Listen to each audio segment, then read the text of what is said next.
Ready to look and feel your best? Welcome to Transform Belleza, your go-to for body sculpting, facials, skin tightening, weight loss, and injectables. Find us in East Hanover, New Jersey, or call today.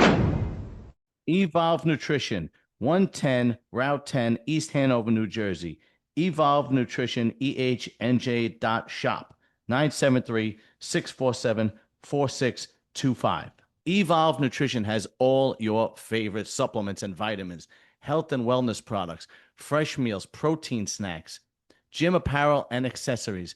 They will ship to all 50 states. If you don't see a product that you want on their website, just give them a call, 973-647-4625, or message them on Instagram.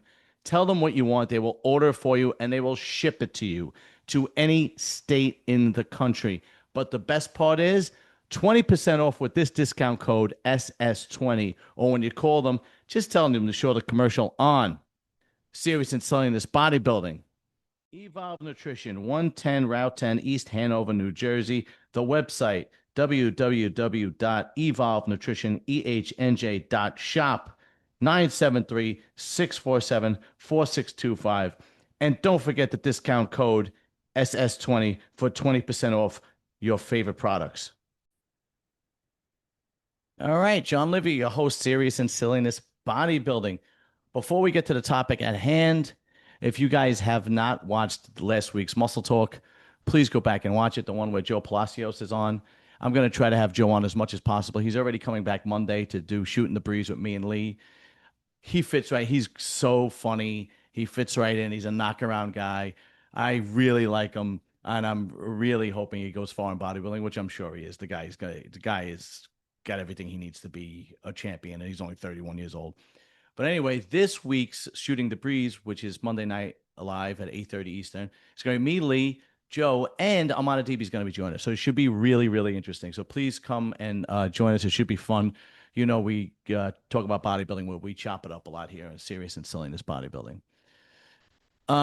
Like, share, subscribe, please. If you're watching the channel, hit that subscribe button. It really helps a lot. You know, it helps out my algorithm and helps out the channel a lot.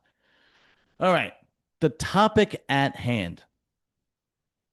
Yeah, you guys saw the thumbnail. I don't think Samson is going to be able to repeat the Olympia this year and get another Sandow. Now, that doesn't mean I don't want him to.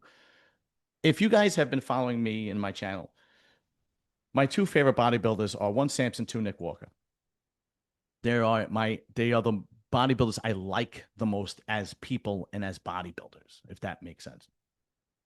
Samson, I am eternally grateful for because he came on my channel when I literally just started and he didn't care. I asked him to come on and he was like, yeah, he was the first elite bodybuilder that ever came on. Now, obviously, this was before he won the Arnold Classic, but still.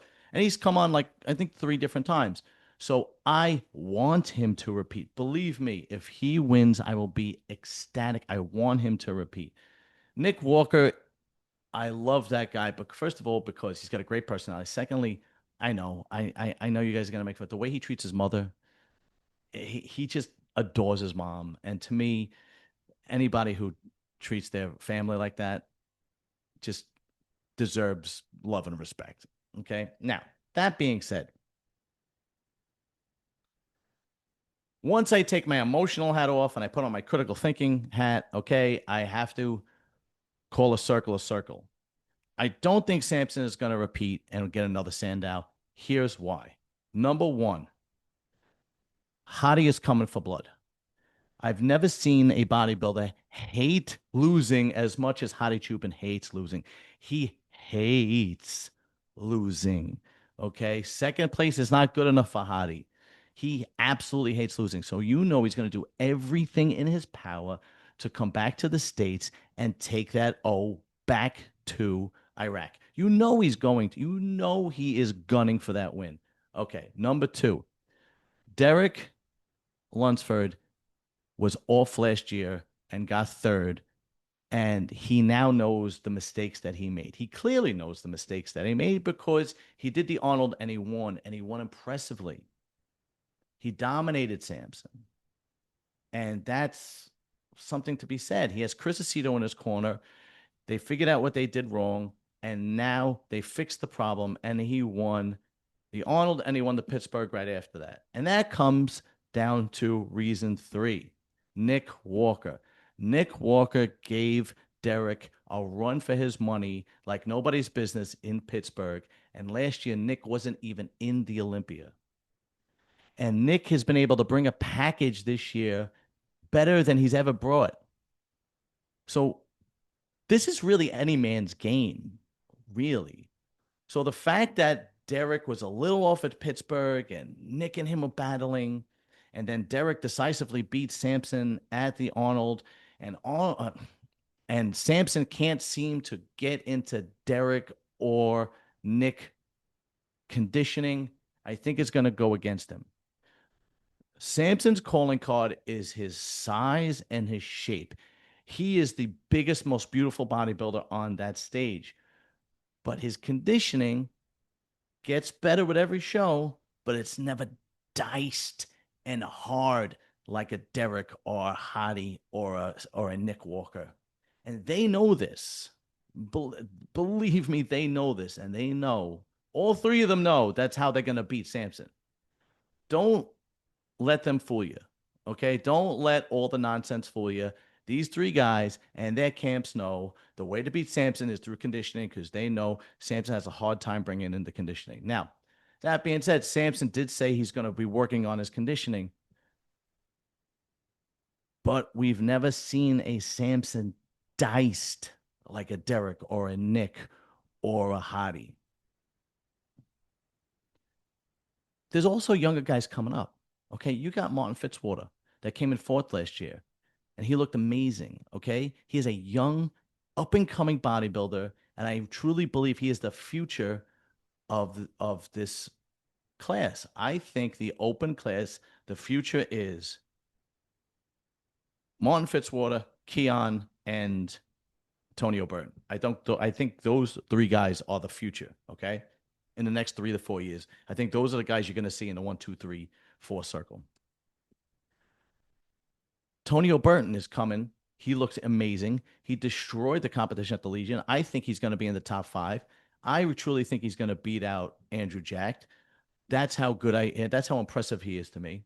But right now, gun to my head, and this is not easy to pick, but right now, gun to my head, I am going to say I think Derek is going to win another Mr. Olympia this year, 2025. I really do. I think he's going to. I think he knows what he has to bring. And I also think that with Aceto in his corner, and even if he's a little off of prejudging, they're going to know how to fix it by the time the next night comes around. It's a 2-day show, okay? By the time Saturday night comes around, they are going to know how to fix it. Hani and Samson, you don't really see them do drastic changes from Friday to Saturday, so on and so forth. Hottie. Hottie always fucking comes rock solid. Last year he was a little off, and I doubt greatly he's going to be that off again this year. Nick is going to cause a problem for everybody.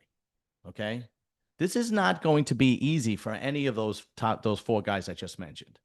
Samson, Derek, Hottie, and Nick. This is not going to be easy for anybody, and it is clearly any man's show. That's another reason why I don't think he's going to repeat, is because repeating an Olympia is not as easy as it used to be. Like the last guy that repeated an Olympia was Ramy, and that was kind of questionable, but he repeated the Olympia, and he was the last guy.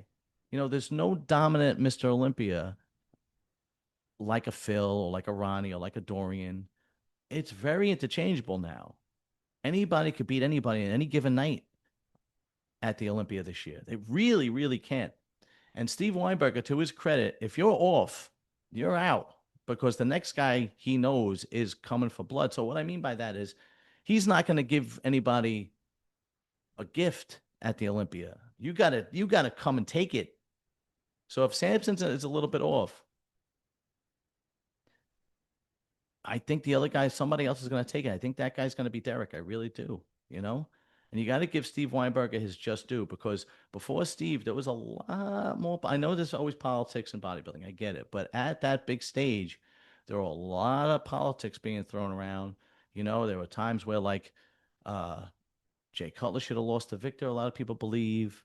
Uh, NASA should have beat Dorian his last year. A lot of people believe. Jay Cutler should have beat Ronnie in 2001. A lot of people believe. Uh, as Steve, as the head judge, that doesn't happen. If you're off and you belong off, you look what happened to Ramy in the Olympia when he tried to go for number 3. He came in like 5th. Like that, you never see an Olympia go down that Olympia champion go down that far. And that's because that's really where he thought he should be, and rightfully so. So did everybody else. Ramy was not that good that year. So basically, all I'm saying, it's any man's game. But I think guys like Derek, Hadi, and Nick, I think Samson is going to be. I think it's going to be very difficult for Samson to hold those 3 guys back. Now, I hope I'm wrong. I hope I'm wrong. I hope Samson really takes it again, because I truly believe Samson is great for the sport. He is a tremendous ambassador to bodybuilding. And I hope that he continues to win so he can continue to be an ambassador to bodybuilding. He literally did not stop guest posing and competing and making, debuts and appearances after he won the Olympia. He was really traveling in like all different countries. And I had done another video saying that he is the best ambassador of bodybuilding as a Mr. Olympia since Phil Heath. I mean, because if you think about it, I'll quickly break it down for you, right? I mean, you could go back and watch it. I'll put the link at the bottom so you guys could click it. But after Phil, you had Sean Roden. Sean Roden had some terrible allegations made against him, and then he passed away. So he couldn't do anything. After Sean Roden, you had Brandon Curry. Brandon Curry was faced for COVID. He couldn't do anything, okay? After Brandon Curry, you had Big Ramy. Big Ramy couldn't do crap. He didn't do anything. Remember, he didn't show up at Pittsburgh for that guest posing, And then after Big Ramy, you had Hadi Chupin. And Hadi can't. He can't. He's in Iraq. He can't just freely travel and be a great ambassador of bodybuilding. And then after Hadi, you had Derek, and Derek was pretty good, but clearly Samson takes, as far as I'm concerned, is the best ambassador since Phil Heath. But that being said, yes, I don't think Samson's going to be able to repeat. Just my opinion. But like, share, subscribe, comment. Let me know what you guys think. Do you think I'm wrong? Do you think Samson is going to repeat? Do you think Derek's going to take it like I said? Do you think Hadi's going to cut? Do you think Nick's going to upset everybody? Or do you think one of these new guys, like a Martin Fitzwater or a Tonio, is going to throw a wrench into the mess and screw everything up? I want to hear from you guys. All right, later, fellas. Peace.